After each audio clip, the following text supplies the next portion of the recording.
Hi guys, welcome to the new video. Today we are going to talk about Realme 10. So let's get started. The new Realme phones are here, and today we'll look at the vanilla model of the series, the Realme 10.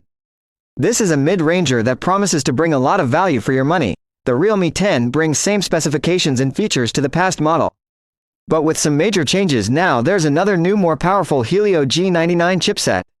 But to adjust the cost, Realme has gone for a lower res main camera, and cut the ultrawide camera completely. So rather than a clear upgrade, the Realme 10 seems more like a different takes on the two and similar phone with a focus on chipset performance. It's fairly light in the hand and made from plastic with a glossy gradient finish. Both the back and the frame are flat, and the casing's matte completion adds a touch of grip. An interesting design decision is that there are two camera bumps here, even one is only a depth sensor. The Realme 10 has no splash proofing, which you can find some competitors. The display of the phone is a 6.4-inch AMOLED with a 1080p resolution, Gorilla Glass 5 protection and a 90Hz refresh rate. The quick refresh rate is good to smooth out the movement on screen, and no matter if you're in the auto mode. If you're not using the screen, the 90Hz refresh rate can dial down to 60Hz to save energy. The display is plenty sharp, and as an AMOLED the image is very contrasty. The colors can be genuinely accurate here depending upon the color mode you pick in settings. The brightness of the Realme 10's display is great at this price range. We estimated a limit of 430 nits with a manual slider, and this lift to 610 nits in auto mode when in bright sun. For sound, the Realme 10 has a standard 3.5mm earphone jack and a single bottom firing speaker. The speaker's loudness is just average, and the sound is focused mostly on the mids, that is until you maximize the volume slider. The loudness is excellent in our loudness test. To open and unlock the phone with a side-mounted unique fingerprint which is built into the power button, it works great, it's quick and reliable. The Realme 10 comes with 64, 128 or 256 GB of storage on board, and that is expandable through micro SD. The phone's interface Realme UI 3 based on Android 12. It's overall clutter-free and easy to use, and it feels very smooth together with a quick refresh rate. Many functions are given by Google. The main thing is a new chipset, MobiTech, a Helio G99.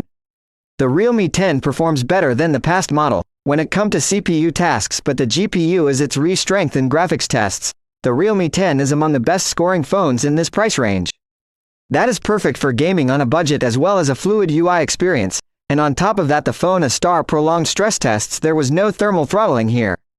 The Realme 10 has a 5000 mAh battery, very much like last year's model. The battery duration here is not very great like the Realme 9, but it's still great with an overall endurance rating of 126 hours in our exclusive tests. The Realme 10 support 33-watt quick charging, and the charger comes in the box. With it we had the option to charge the phone from 0 to 48% in 30 minutes. Not too exciting but decent for the size of the battery. Now onto the cameras. Like I mentioned before, Realme has gone from a triple camera arrangement, a 50 megapixels main camera and a depth sensor. The main camera saves 12.5 megapixels photos. These are contrasty and the good dynamic range and colors are okay. Portraits are captured with the depth sensor, and they are solid. The subject is detailed and well exposed, and the separation is very great. At this cost there is a 2x zoom switch on the viewfinder. But there is no advanced zoom processing. What you get is a simple crop and upscale of the 12.5 megapixel photos. You can take selfies with a 16 megapixel front camera, and these are okay, they are not very sharp.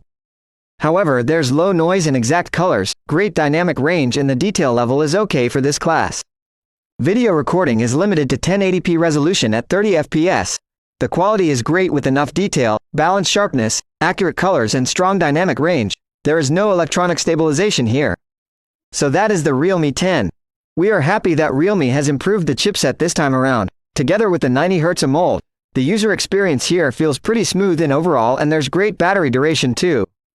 The main downside here is the downgraded cameras.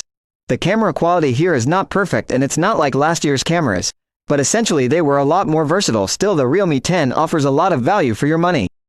And on the off chance that you favor a gaming place chipset over cameras, then this is worth getting over the Realme 9.